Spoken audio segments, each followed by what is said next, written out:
Okay, so I will talk as little as possible so you can get as much time as possible on this.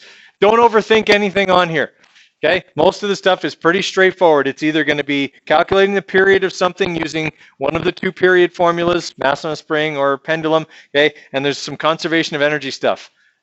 And then maybe a little tiny bit of Hooke's law. That's really all we've done so far, right? So there's not a lot of range on what these questions can be asking you about. All right, so for question number 1, don't overthink it. They told you the period of the pendulum. Where should you assume that pendulum is? Earth, yeah, unless you're told otherwise. Okay, so question number 2 gives you a couple of different G's for this pendulum, so just make sure you apply them. Okay, it is a 2-part question. Okay, question number 2 is a 2-part question, so just watch it carefully. You may have to find something using one and apply it to the other. And then number 3, again, simple pendulum. Don't overthink it. Okay, you guys have done lots of pendulum questions. Number 4, wrecking ball. Wrecking ball is still a pendulum. Okay, so you know how to do a pendulum question, but again, this is one where you're comparing two pendulum, just like the grandfather clock. So maybe figure out something using one of them that can be applied to the other. Okay, and then number 5, also a pendulum. Okay, but it's talking more about the relationship between length and period. Okay, so you got a little bit of writing to do on that one. Okay, and then number 6, again, another pendulum question. This time it's about the moon.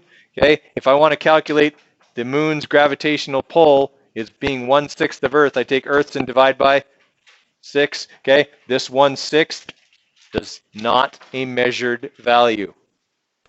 Okay, the 1/6 is not a measured value. The 1.0, that is a measured value. Okay, number 7 is the hardest question on the assignment. Okay, so I'm going to read it carefully. I want you to listen to the things I accentuate when I read this. All right.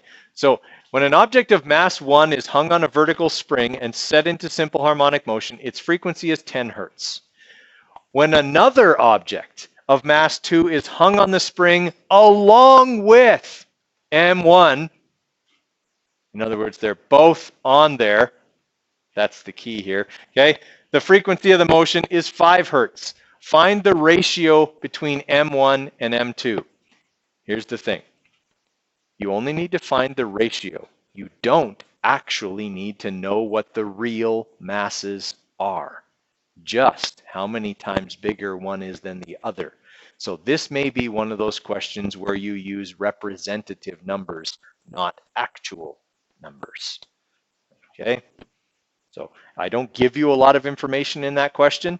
So it would be impossible for you to calculate the actual masses, but you may be able to find representative numbers instead.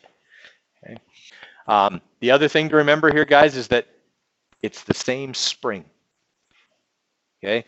When there's only one mass on it, then I hang another mass on the same spring. The spring doesn't change between situation 1 and situation 2. It's the same spring. Okay. Then number 8, okay, you got a spring constant, 1,526 newtons. It's oscillating. We know the frequency. We're looking for the mass. Okay, so you got, period mass on a spring. You guys can do that, no problem. Okay. Number 9, even though it says it's oriented vertically, that doesn't change what we do. Okay, for this question, don't worry about gravity for this one. Okay, it's pushed down and started oscillating. Okay, find the frequency of its motion. Remember, guys, this question and this question are both talking frequency. Same with number 7. Okay, don't get confused between frequency and period. Quick way to lose a mark. Okay, make sure you're finding the right thing.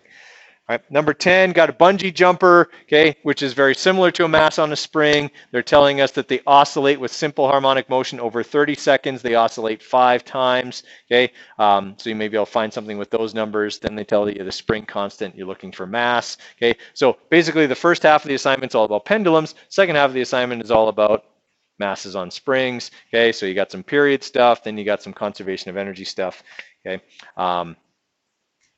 Number 12 and number 13, I think I changed the marks. They're not out of 6 on yours, right? They're out of 3. Yeah, and they should only be out of 3 because that tells you there's not very much work to do on those ones. Okay, make sure you look at the point values on the question to be an indicator. All right. Let's say that this is going to be due on the second Monday after we come back. I will look at what date that is here right now.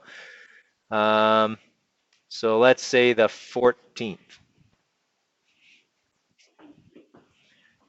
Okay, so it'll be due January 14th.